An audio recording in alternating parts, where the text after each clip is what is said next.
E se 99% da humanidade desaparecesse?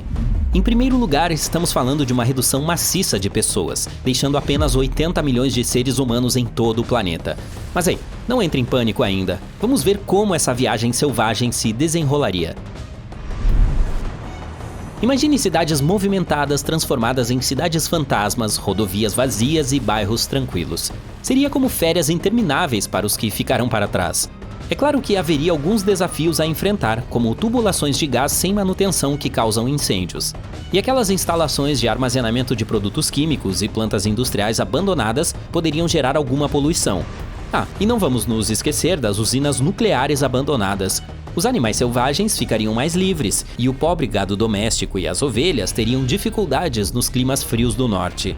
Para piorar a situação, a gasolina armazenada não duraria muito tempo porque não é tão boa em se manter estável. Vamos ver o lado positivo. Com apenas 80 milhões de pessoas, haveria muitos recursos. Organizar e recuperar o que restou seria totalmente viável, especialmente em países menores como a Bélgica, que provavelmente teriam uma atitude do tipo "Ei, nós conseguimos!". Eles teriam apenas cerca de 120 mil pessoas, todas a algumas horas de carro umas das outras. Isso é claro se esse 1% restante da população mundial estiver espalhado pelo planeta igualmente com base nas populações dos países antes da ocorrência desse evento. Nesse caso, praticamente todas as nações enfrentariam uma situação semelhante. Imagine a Coreia do Sul com 500 mil de pessoas, em sua maioria convivendo juntas. O Brasil teria 2 milhões de habitantes relaxando ao longo da costa do Atlântico. Esperamos que, ao contrário daqueles filmes em que as gangues pós-apocalípticas enlouquecem, os sobreviventes tentem se manter unidos em suas antigas comunidades. Esses rapazes engenhosos se uniram em novas comunidades familiares e em vilarejos, e teriam o conhecimento e as habilidades para lidar com qualquer pessoa problemática. Lembre-se de que somos criaturas sociais e queremos nos manter unidos para enfrentar o desconhecido. Bem, pelo menos não teríamos que começar do zero aqui. Teríamos uma grande vantagem. Todo o conhecimento acumulado pela humanidade ainda estaria conosco.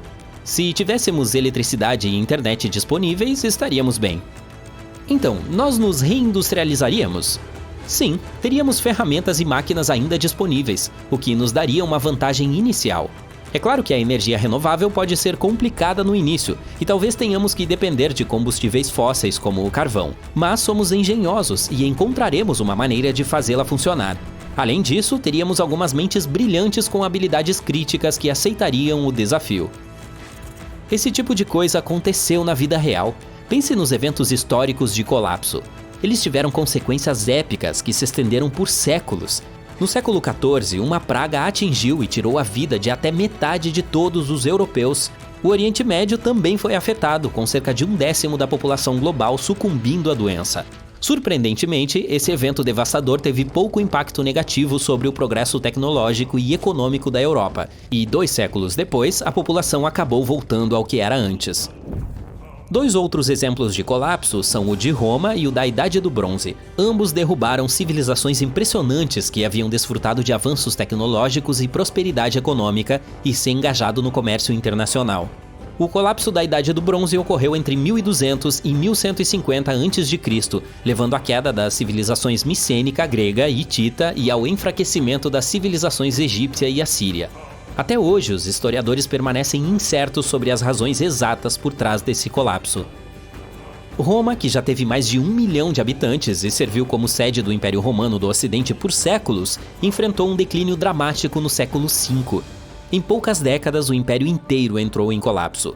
Foi preciso esperar até os anos 30 para que Roma ultrapassasse o pico populacional anterior. Felizmente, não há exemplos históricos de eventos de colapso que tenham resultado na morte de mais de 20% da população global. Muitos aspectos de nossa infraestrutura física, como máquinas, ferramentas e edifícios, ainda estariam intactos e utilizáveis, colocando-nos em uma posição muito melhor do que em 2500 a.C. Os 80 milhões de sobreviventes restantes teriam acesso à riqueza do conhecimento acumulado pela humanidade. Além disso, alguns indivíduos poderiam exercer profissões essenciais, como engenheiros ou químicos. É bem provável que algumas pessoas tenham conhecimento agrícola, ajudando a alimentar a população. Certo, mas vamos tornar esse cenário mais pessoal. Se você acordasse um dia e descobrisse que 99% da população está desaparecida, essa seria sem dúvida uma experiência angustiante e surreal. A sobrevivência se tornaria sua prioridade imediata e suas ações dependeriam em grande parte dos recursos e das habilidades disponíveis. Aqui está o que você provavelmente faria. Você levaria um momento para compreender o que aconteceu. Esse desaparecimento repentino de pessoas seria chocante e confuso. Seus amigos e familiares provavelmente também teriam desaparecido, como aconteceu no filme Vingadores. Seu foco principal seria garantir os itens essenciais de sobrevivência, como comida, água, abrigo e suprimentos médicos. Você precisaria visitar mercearias, farmácias e armazéns próximos para reunir provisões que pudessem durar por um longo período. Em seguida, você precisaria encontrar outros sobreviventes. Muitas pessoas hoje não têm habilidades essenciais, como cultivar alimentos, purificar água ou se autodefender. Você precisaria começar a aprendê-las se não houvesse internet e tutoriais no YouTube. Bem, bibliotecas, museus e instituições educacionais têm toneladas de informações sobre o mundo e sua história. Depois de formar uma comunidade, você e seus amigos teriam de protegê-la como se não houvesse amanhã.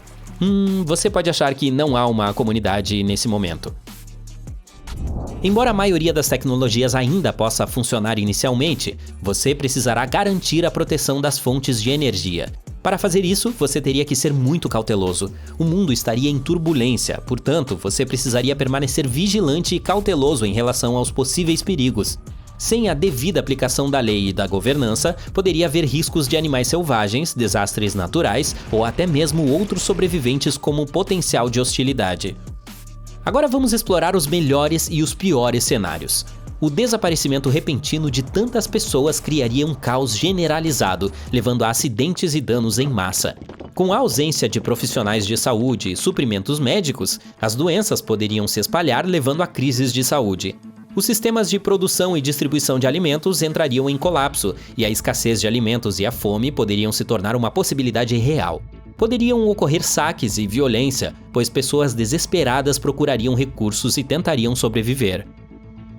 O melhor cenário possível é que, depois de todo esse caos, os sobreviventes acabariam se unindo para apoiar uns aos outros e formar comunidades resistentes. O mundo teria significativamente menos emissões de carbono, o que levaria a um impacto positivo no meio ambiente. Com uma população pequena, recursos como alimentos e água podem ser mais abundantes e sustentáveis a longo prazo. Sem as restrições de um mundo altamente populoso, as pessoas poderiam se concentrar em paixões individuais, artes e criatividade. Com a tecnologia avançada ainda disponível, os sobreviventes poderiam começar a trabalhar na preservação do conhecimento e no avanço da pesquisa científica. Mas, de modo geral, o mundo mudaria drasticamente e o futuro seria incerto. Suas ações e as ações de outros sobreviventes desempenhariam um papel crucial na formação do novo mundo e na determinação de sua trajetória. Está se sentindo um profissional da pesca? Dirija-se ao rio mais próximo e tente sua sorte pescando algumas delícias aquáticas. Agora, aqui está uma ideia. Torne-se um superstar verde. Plante sementes, cuide das suas plantações e veja sua mini fazenda florescer. Alguém sabe o que é a modalidade culinária chamada de da fazenda direto para a mesa? E quanto aos amigos peludos? Se você encontrar algum animal de estimação, faça amizade com ele e você terá alguns companheiros leais. Agora respire fundo, levante o queixo e abrace seu guru da sobrevivência interior. Lembre-se de que esta pode ser uma jornada selvagem, mas você tem o espírito e as habilidades para prosperar nessa fase pós-apocalíptica da vida. Portanto, vá em frente.